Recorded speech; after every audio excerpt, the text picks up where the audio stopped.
സ്വന്തം ജീവൻ പോലും പണയപ്പെടുത്തി ഏത് പ്രശ്നത്തിലും നിങ്ങൾക്കൊപ്പം നിൽക്കുന്ന ഒരു സുഹൃത്ത് നിങ്ങൾക്കുണ്ടോ?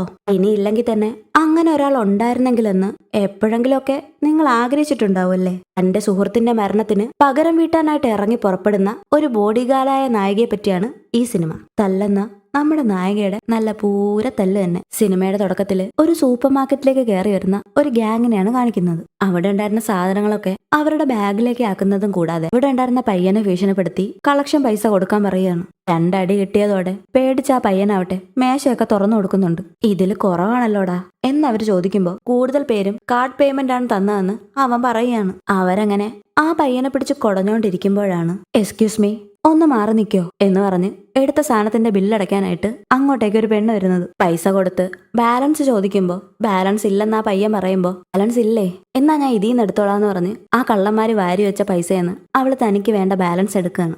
അവന്മാരാവട്ടെ നമ്മൾ 4-5 വില്ലന്മാർ ഇവിടെ നിൽക്കുന്നത് ഇവക്ക് കണ്ണിന് പിടിക്കുന്നില്ലേ എന്ന രീതിയിൽ അന്തം വിട്ട് നോക്കിക്കൊണ്ടിരിക്കുകയാണ്. അതിൽ നിന്ന് ബോധം വരുന്ന ഒരുത്തനാവട്ടെ അവളെ കൈയിരിക്കുന്ന പൈസ കണ്ടിട്ട് അവളുടെ കഴുത്തിലും കത്തി വെക്കുകയാണ്. ആ കത്തി വയ്ക്കുന്നത് മാത്രമേ അവൻ ഓർമ്മയുള്ളൂ. നമ്മളെ പെണ്ണാവട്ടെ അവനെ അടിച്ച് അവന്റെ പരിപ്പിളക്കുന്നുണ്ട്. ഇത് കണ്ട് അടുത്തു നിന്നൊരുത്തൻ അവളെ കുത്താനായിട്ട് വരുമ്പോ ഒരു ക്യാൻ കൊണ്ട് അത് തടഞ്ഞ് അവന്റെ മർമ്മം നോക്കി ഒരു ചവിട്ടും കൊടുത്ത് തലമണ്ടയ്ക്ക് ഒരു അടിയും കൊടുത്ത് അവനെ സൈഡാക്കുകയാണ്. ഒക്കെ ഉണ്ടായിരുന്നവന്മാരെല്ലാം അവൾ അതുപോലെ തന്നെ നല്ല രീതിയിൽ പഞ്ഞിക്കിടുന്നുണ്ട്. അപ്പോഴേക്കും ഒരു കത്തിയും കൊണ്ട് അവളെ കുത്താനായിട്ട് വരുന്നുണ്ട്. അവക്ക് കുത്തുകൊണ്ടെന്ന് നമ്മൾ വിചാരിക്കും, പക്ഷേ അവൾ അതും തടഞ്ഞിട്ടുണ്ടായിരുന്നു. എല്ലാത്തിനെ അടിച്ച് സൈഡാക്കി ആ പൊട്ടിപ്പോയ 2 ക്യാനിനും കൂടെയുള്ള പൈസ അവള് പേ ചെയ്യാണ്. അപ്പോ ഈ അടിക്കാരിയാണ് നമ്മുടെ നായികയായിട്ടുള്ള ഓഗ്ജു.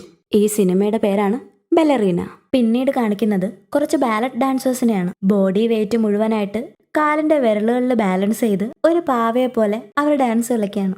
അതിലെ ഒരു പെണ്ണാവട്ടെ ആകെ ടെൻഷനായിട്ട് നിൽക്കുകയാണ്. അതുകൊണ്ട് തന്നെ ബാലൻസ് തെറ്റി കാലൊടിഞ്ഞ് അവള് താഴേക്ക് വീഴുകയാണ്. പിന്നീട് നമ്മുടെ ഓഗ്ജുവിനെയാണ് കാണിക്കുന്നത്. സത്യത്തില് അവൾ ഒരു ഓർഫണാണ്. അതുകൊണ്ട് തന്നെ ഒറ്റയ്ക്ക് തന്നെയാണ് താമസവും. കുട്ടിക്കാലം മുതൽ തന്നെ ആകെ ഒറ്റപ്പെട്ടു പോയതുകൊണ്ട് ആരോടും അങ്ങനെ അടുപ്പം കാണിക്കുന്ന സ്വഭാവമല്ല അവൾക്കുള്ളത്. ഫുഡൊക്കെ കഴിച്ച് അങ്ങനെ റെസ്റ്റ് ചെയ്തുകൊണ്ടിരിക്കുമ്പോഴാണ് ആരോ അവളുടെ ഫോണിലേക്ക് വിളിക്കുന്നത്. നോക്കുമ്പോഴാവട്ടെ ബെല്ലറീന എന്ന് വെച്ചാ ബാലറ്റ് ഡാൻസുകാരി. നേരത്തെ നമ്മൾ കണ്ടില്ലേ, അവള് തന്നെ.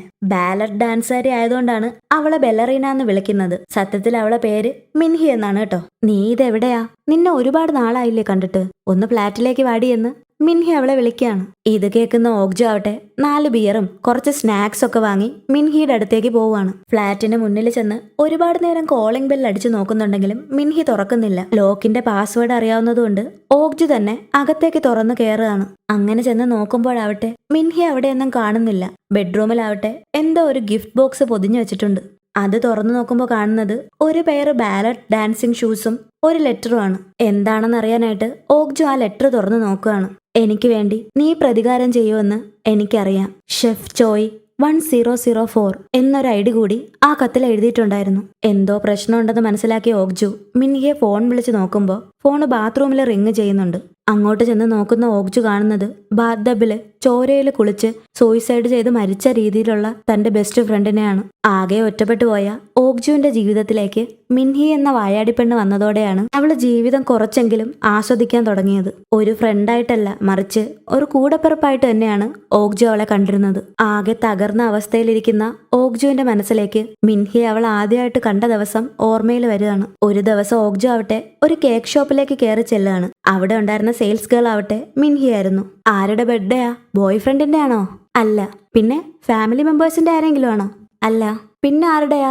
എന്റെ തന്നെയാ എന്ന് ഓഗ്ജു പറയുമ്പോ, ഓ ഇന്ന് നിന്റെ ബർത്ത്ഡേ ആണോ? എടി പൊട്ടി, നിനക്ക് ഇതുവരെ എന്നെ മനസ്സിലായില്ലേ? ഞാൻ മിൻഹി ആടി, നമ്മൾ ഒന്നിച്ച് 8ാം ക്ലാസ്സിൽ പഠിച്ചതാ എന്ന് പറയുമ്പോഴാണ് ഓഗ്ജുവിന് അവളെ മനസ്സിലാവുന്നത് തന്നെ. ബർത്ത്ഡേ ഒന്ന് സെലിബ്രേറ്റ് ചെയ്യാനായിട്ട് അവർ രണ്ടുപേരും കൂടി അടുത്തുള്ളൊരു കഫേയിലേക്ക് പോകുന്നുണ്ട്. നീ ഇപ്പോ എന്താ ചെയ്യുന്നേ എന്ന മിൻഹിയുടെ ചോദ്യത്തിന് ഞാനൊരു VIP സെക്യൂരിറ്റി എസ്കോർട്ടായിട്ടാണ് ജോലി ചെയ്യുന്നതെന്ന് ഓഗ്ജു പറയാണ്. ഓ നീ അപ്പൊ ഒരു ബോഡി ഗാർഡ് ആണല്ലേ എന്ന് പറഞ്ഞ് മിൻഹി അതിശയപ്പെടുന്നുണ്ട്. നീ എന്താ ചെയ്യുന്നതെന്നുള്ള ഓഗ്ജുവിന്റെ ചോദ്യത്തിന് ഞാനൊരു ബാലറ്റ് ഡാൻസറാ, ബെല്ലറീന. ഓർമ്മയിൽ നിന്ന് തിരിച്ചു വരുന്ന ഓഗ്ജു ആവട്ടെ തന്റെ ബൈക്ക് എടുത്ത് തിരിച്ച് വീട്ടിലേക്ക് എത്തുകയാണ്. വീട്ടിലേക്ക് വന്ന ശേഷം ഓക്ജു ആ കത്തിലെ ID സെർച്ച് ചെയ്ത് നോക്കുമ്പോൾ ഏതോ ഒരു റെസ്റ്റോറന്റിന്റെ പ്രൊഫൈലാണ് കാണുന്നത്. ഒരുപാട് ഡിഷസിന്റെ ഒക്കെ ഫോട്ടോസും അതിലുണ്ട്. അതിലേക്ക് ഒരു മെസ്സേജ് അയച്ച് നോക്കുമ്പോൾ എന്താ വേണ്ടതെന്ന് അപ്പുറത്തുനിന്നുള്ള റിപ്ലൈ വരികയാണ്. ഒരു സുഷി വേണോന്ന് പറയുമ്പോൾ എത്ര സോസേജ് പാക്കറ്റ് വേണോന്ന് അയാൾ തിരിച്ചു ചോദിക്കുന്നുണ്ട്. ഒന്നെന്ന് ഓക്ജു റിപ്ലൈ കൊടുക്കുന്നുണ്ടെങ്കിലും അത് കണ്ടിട്ടും പിന്നെ അയാൾ പ്രതികരിക്കുന്നില്ല.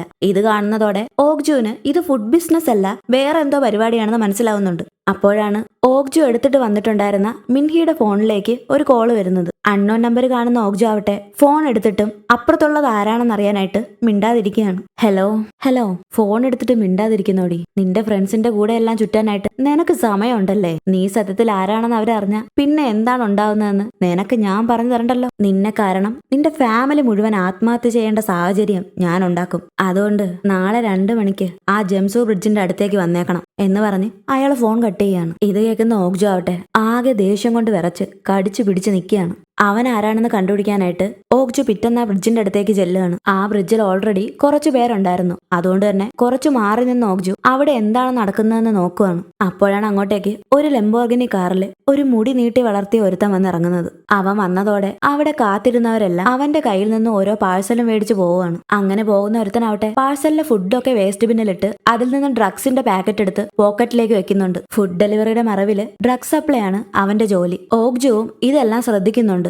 അപ്പോഴാണ് മിൻഹിയുടെ ഫോണിലേക്ക് വീണ്ടും ആ വില്ലന്റെ കോള് വരുന്നത്. ഇത്തവണ അവളാവട്ടെ ഫോൺ എടുക്കുന്നില്ല. പകരം അവൻ എവിടേക്കാണ് പോകുന്നതെന്നറിയാൻ അവനെ ഫോളോ ചെയ്ത് പിന്നാലെ പോവുകയാണ്. അങ്ങനെ കാടിന്റെ നടുവിലുള്ള അവന്റെ വീട് ഓക്ജു കണ്ടുപിടിക്കുന്നുണ്ട്. അവൻ ആ വീട്ടിൽ നിന്നും പുറത്തേക്ക് പോകുന്നതും കാത്ത് ഓക്ജു അടുത്തുള്ള ഒരു കടയുടെ മുന്നിൽ വെയിറ്റ് ചെയ്യുവാണ്. ഈ സമയം വില്ലനാവട്ടെ വീട്ടിൽ ഭയങ്കര വർക്കൗട്ടിലൊക്കെയാണ്. വില്ലനാണെങ്കിലും കാണാനൊരു ചന്തമൊക്കെ ഉണ്ടല്ലേ, എന്ത് ചെയ്യാം, വില്ലനായി പോയില്ലേ. പിന്നീട് അവന്റെ കാറ് ആ കടയുടെ മുന്നിൽ കൂടി ഓവർ സ്പീഡിൽ പാസ് ചെയ്യുമ്പോ ആ കടയിൽ അമ്മുമ്മ പുറത്ത് ഉണക്കാനിട്ടിരുന്ന മുളവെല്ലാം പറന്നു പോകുന്നുണ്ട്. ഓ എന്റെ ദൈവമേ, ഇവൻ ഇത് ആരുടെ 16 അടിയന്തരത്തിന് പോവാ എന്ന് പറഞ്ഞ് ആ അമ്മുമ്മ അവനെ ചീത്ത വിളിക്കുന്നുണ്ട്. വില്ലൻ പോയത് കണ്ട ഓക്ജു ആവട്ടെ അവന്റെ വീട്ടിലേക്ക് ചെല്ലുകയാണ്. നമ്മുടെ ആള് പിന്നെ ഇതിനൊക്കെ എക്സ്പേർട്ട് ആയതുകൊണ്ട് ഏത് ഡോറും തുറക്കാനുള്ള വിദ്യയൊക്കെ അവക്കറിയാം. അതിനുള്ള എല്ലാ സെറ്റപ്പുമായിട്ടാണ് അവള് വന്നിട്ടുള്ളത്. വീട്ടിലേക്ക് കയറി ആദ്യം തന്നെ ആരും ശ്രദ്ധിക്കാത്ത സ്ഥലത്തൊക്കെ അവള് കുറച്ച് മൈക്രോഫോൺസ് ഫിക്സ് ചെയ്യുന്നുണ്ട്. പിന്നീട് അവിടെയെല്ലാം ഒന്ന് ചെക്ക് ചെയ്ത് നോക്കുന്നുണ്ടെങ്കിലും ഒന്നും കിട്ടുന്നില്ല.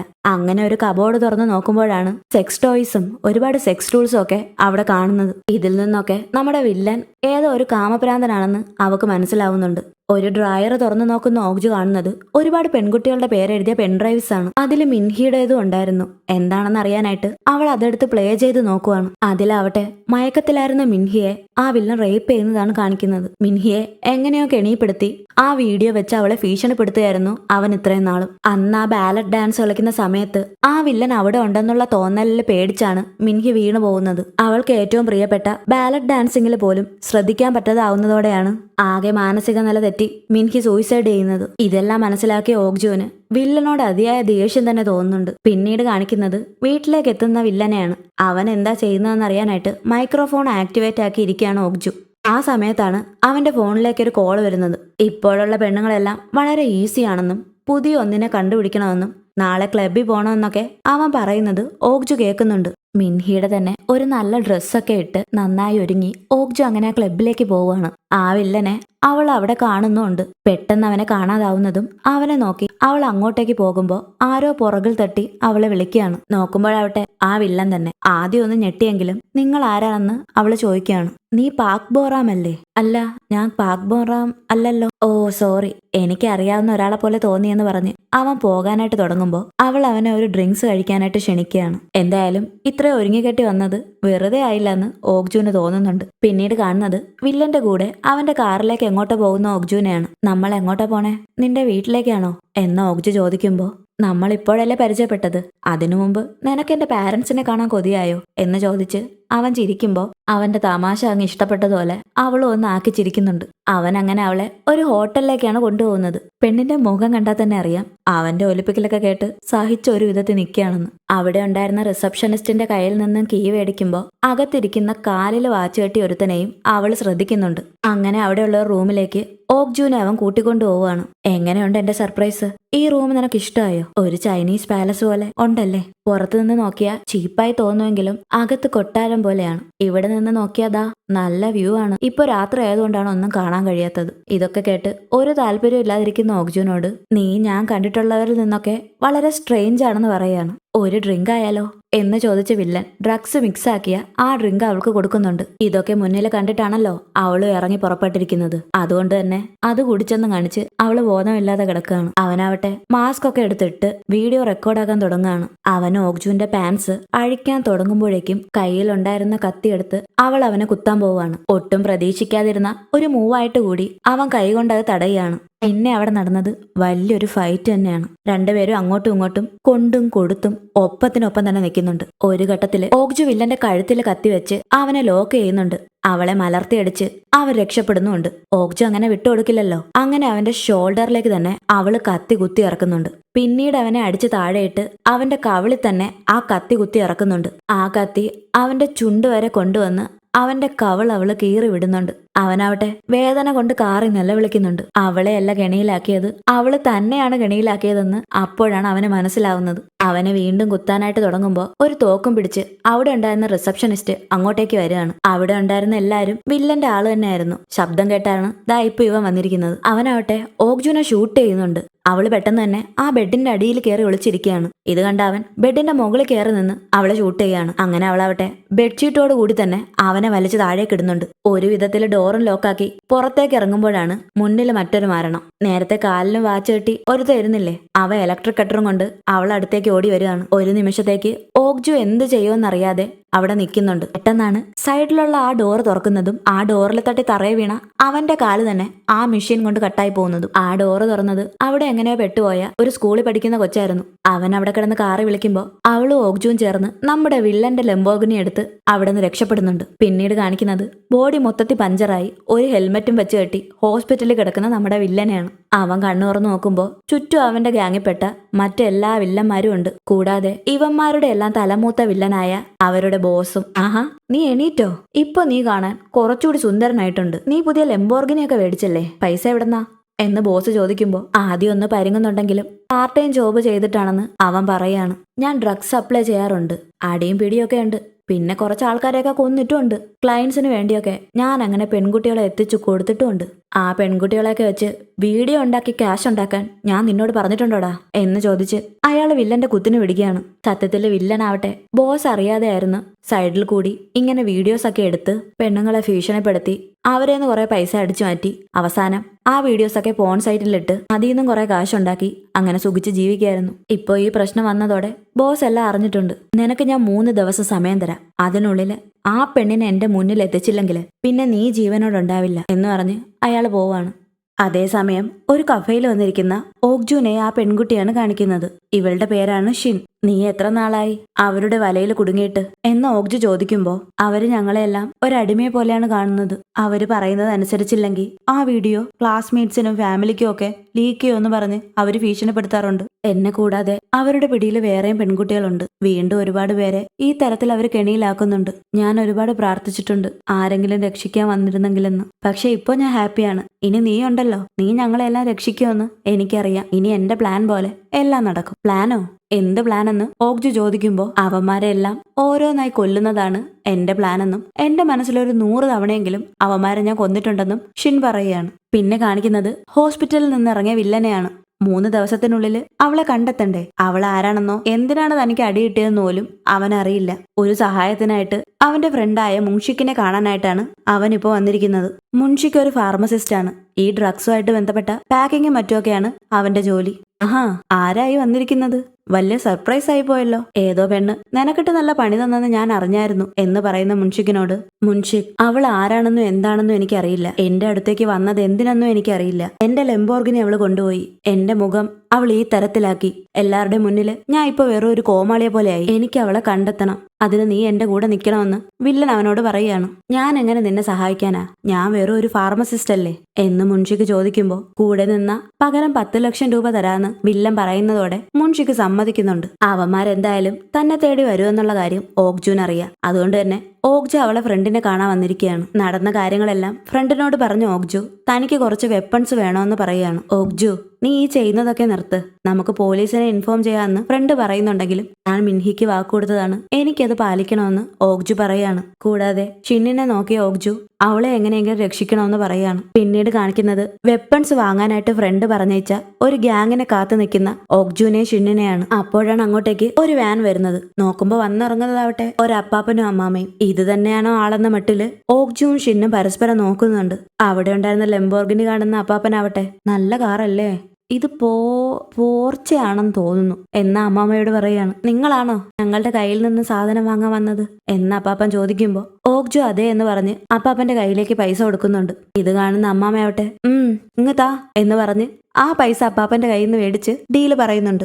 അങ്ങനെ ആ വാൻ തുറക്കുമ്പോ ഒരു ബലൂൺ ഷൂട്ടിംഗ് സെറ്റപ്പാണ് കാണുന്നത്. ഈ പാർക്കിലൊക്കെ ബലൂൺ ഷൂട്ടിംഗ് കാണില്ലേ, അത് തന്നെ. അതിന്റെ മറവില് ഈ അപ്പാപ്പനും അമ്മൂമ്മയും കൂടി ഒറിജിനൽ ഗൺസ് ആണ് വിൽക്കുന്നത്. എന്തായാലും ഒരു വെടിക്കുള്ളത് അവരുടെ കയ്യിലും ഉണ്ടല്ലേ. ഒരു ഗണ്ണെടുത്ത് ഓഗ്ജുവിന്റെ നേരെ നീട്ടിയിട്ട് അപ്പാപ്പൻ ഇതൊന്ന് കയ്യിൽ പിടിച്ചു നോക്കിയേ, നാണിക്കൊന്നും വേണ്ട എന്ന് പറയാണ്. ഓഗ്ജു നോക്കുമ്പോഴാവട്ടെ അവരുടെ കയ്യിലുള്ളതെല്ലാം പഴയ റിവോൾവേഴ്സ് ആണ്.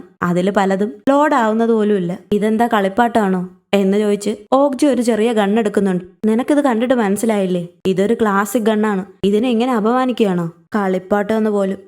നോക്ക്, 4 വിരലുകൾക്കിടയിൽ ഇത് പിടിച്ച മുമ്പ് നിൽക്കുന്നവന് നമ്മളുടെ കയ്യിൽ തോക്കുള്ളതായിട്ട് പോലും അറിയില്ല. ഇതെല്ലാം കണ്ട് കിളിപാറി നിൽക്കുന്ന ഓഗ്ജുവിനോട് നിനക്ക് എന്തിനാണ് ഗണ്ണ് വേണ്ടതെന്ന് പറഞ്ഞാൽ അതിനനുസരിച്ചുള്ളത് തരാന്ന് അമ്മ പറയുന്നുണ്ട്. എനിക്ക് വേട്ടയാടാനാണെന്ന് ഓഗ്ജു പറയുമ്പോൾ അമ്മൂമ്മ ഒരു സിലിണ്ടർ പോലുള്ള ഒരു മിഷൻ എടുത്തോണ്ട് വരികയാണ്.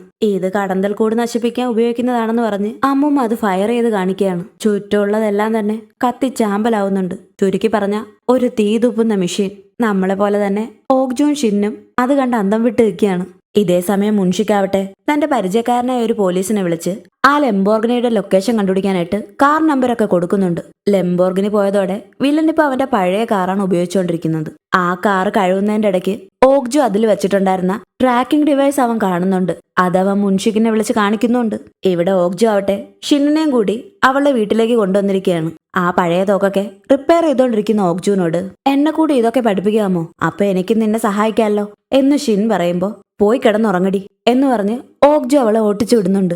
അങ്ങനെ അടുത്തുള്ളൊരു കടയിൽ പോയി ഷിന്നിന് കുറച്ച് സ്നാക്സ് ഒക്കെ മേടിച്ച് വീട്ടിലേക്ക് വരികയാണ് ഓഗ്ജു. ഡീ പെണ്ണെ, നിനക്ക് ഞാൻ സ്നാക്സ് കൊണ്ട് വന്നിട്ടുണ്ട് എന്ന് പറഞ്ഞ് അവളെ വിളിച്ചു നോക്കുന്നുണ്ടെങ്കിലും അവളെ അവിടെയൊന്നും കാണുന്നില്ല. പെട്ടെന്നാണ് അവിടെ ഒളിച്ചിരുന്ന വില്ലനും കൂട്ടുകാരനും കൂടി ഓഗ്ജുവിനെ ആക്രമിക്കുന്നത്. പ്രതീക്ഷിക്കാത്തതായതുകൊണ്ട് തന്നെ ഓഗ്ജു പെട്ടെന്ന് വിൻഡോ പൊട്ടിച്ച് പുറത്തേക്ക് ചാടുകയാണ്. ഓഗ്ജു രക്ഷപ്പെടുന്നുണ്ടെങ്കിലും ഷിൻ അവരുടെ കൈ പെട്ടുപോവാണ്. പിന്നീട് കാണിക്കുന്നത് ബോസിനെ കാണാനായിട്ട് ഒരു ഹോഴ്സ് ഫാമിലേക്ക് വന്നിരിക്കുന്ന വില്ലനെയാണ്. കൊടുത്ത 3 ദിവസം കഴിഞ്ഞതുകൊണ്ട് തന്നെ ബോസിന്റെ കയ്യിൽ നിന്ന് രക്ഷപ്പെടാനായിട്ട് അവളെ ഞാൻ കൊന്നെന്നും ബുക്സാ മലയുടെ താഴെ കൊണ്ട് കുഴിച്ചിട്ടെന്നും വില്ലൻ കള്ളം പറയാണ്. പറയുന്ന ഒരു കാര്യവും നിനക്ക് മര്യാദയ്ക്ക് ചെയ്യാൻ അറിയില്ലേ? അവളെ കൊല്ലാൻ ഞാൻ നിന്നോട് പറഞ്ഞില്ലല്ലോ. അവളെ എന്റെ അടുത്തേക്ക് എത്തിക്കാനല്ലേ ഞാൻ നിന്നോട് പറഞ്ഞത്. നീ ഒരു കാര്യം ചെയ്, നീ ഇതുവരെ ചെയ്തുകൊണ്ടിരിക്കുന്ന എല്ലാ ബിസിനസ് ഡീലിങ്സും ഇവനെ ഏൽപ്പിച്ചേക്ക്. ഞങ്ങളുടെ ഗ്യാങ്ങിന്റെ സപ്പോർട്ട് ഉള്ളതുകൊണ്ടാണ് നീ ഇത്രയും നാളും പിടിച്ചു നിന്നതെന്ന് ബോസ് വില്ലനോട് പറയുമ്പോ, ബോസ് നിങ്ങൾ അനുവാദം തരുകയാണെങ്കിൽ ഈ ഗ്യാങ് വിട്ട് തനിയെ ബിസിനസ് ചെയ്യാൻ ഞാൻ ആഗ്രഹിക്കുന്നെന്ന് വില്ലൻ പറയാണ്. ഇത് കേൾക്കുന്ന ബോസ് ആവട്ടെ അവനെ നോക്കിയൊന്ന് പുച്ഛിച്ച ശേഷം എന്നാ അങ്ങനെ ആയിക്കോട്ടെ എന്ന് പറഞ്ഞ് അവനെ അവരുടെ ഗ്യാങ്ങിൽ നിന്ന് ഒഴിവാക്കുകയാണ്. അപ്പോഴാണ് അവിടെ കെട്ടിവെച്ചിരിക്കുന്ന ഷിന്നിനെ ബോസ് കാണുന്നത്.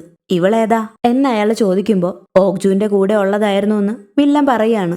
എടാ പൊട്ടാ, നീ ആ പെണ്ണിനെ കൊന്നത് ഇവള് കണ്ടില്ലേ? ഇവളതിന് സാക്ഷിയല്ലേ? പിന്നെന്തിനാ നീ ഇവളെ വെച്ചോണ്ടിരിക്കുന്നതെന്ന് ബോസ് ചോദിക്കുമ്പോ അവളൊന്നും പുറത്ത് പറയില്ലെന്നും പുറത്ത് പറയാതെ ഞാൻ നോക്കിക്കൊള്ളാന്നും വില്ലൻ പറയാണ്.